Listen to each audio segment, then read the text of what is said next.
This is the Composer Corner. Composer Corner. Hello and welcome to Composer Corner. Today we're looking at a composer who started his musical career playing viola as a young boy, going on to become arguably best known for his lieder. We'll come on to this later. For now, let's go back to 1797, when Franz Peter Schubert was born in Himmelpfortgrund in Austria. His family were very musical. His father and his elder brother introduced Schubert to music at a young age, and he went on to play the organ. In 1808, he got a scholarship in the Imperial Court Chapel Choir and an education at the Stadtkonvikt, which was a principal boarding school for commoners in Vienna.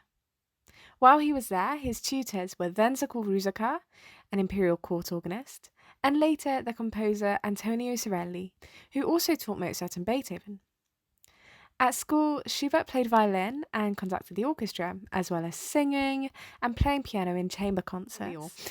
However, he did eventually show some of his compositions to his tutor Sorelli, and continued being tutored by him once he left school. In 1814, so Schubert would have been 19, he became an assistant at his father's school and continued composing while teaching. It was during this time that he wrote many songs, setting poems to music and creating what we now know as the German Lied. But what on earth is the German Lied, I hear you ask? Well, a German Lied is simply an art song for solo voice and accompaniment. They're usually based on poems with super expressive themes. One of his most famous German Lieds is called the Erlking. It tells the dramatic tale of a father and son riding through the night and the death of the child as he is snatched away from the evil Erlking. The Erlking is a supernatural being, and you can hear the conversation between the father comforting his child and the Erlking trying to tempt the child away. If you'd like to listen to this, I'll put a link in the description below. In 1818, Schubert left his post at his father's school as his reputation as a composer grew.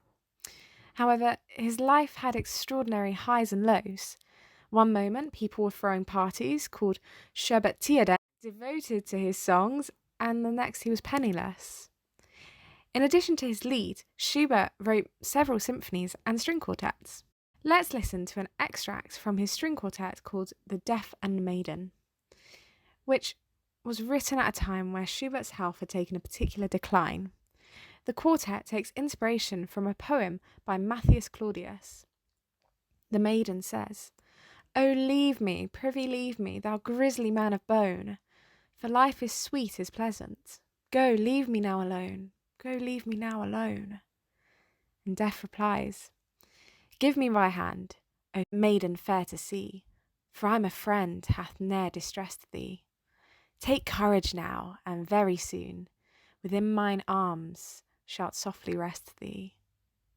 So the poem highlights the terror but also the comfort in death, which must have resonated with the composer at the time.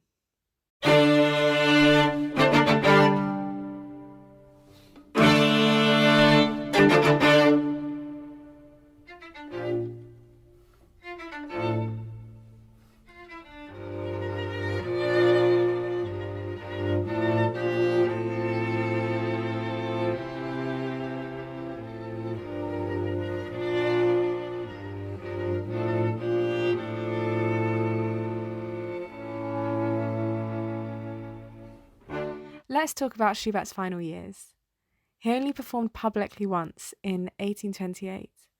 However, by this time he was living with his brother after growing ill with syphilis, which he had contracted in 1822. In October 1828, he developed typhoid by drinking tainted water, and he passed away in 1828, leaving his 8th Symphony unfinished.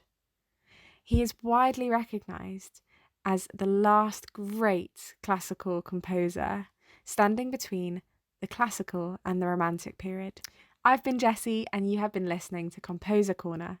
Now, I'm going to play an extract from Symphony No. 8, his unfinished symphony.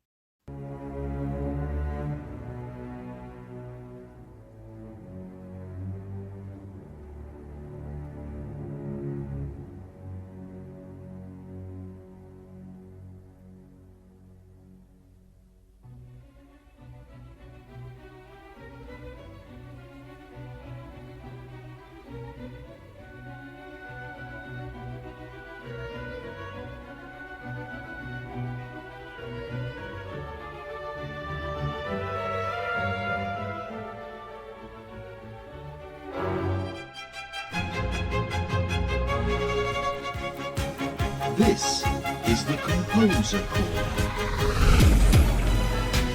Composer Corner.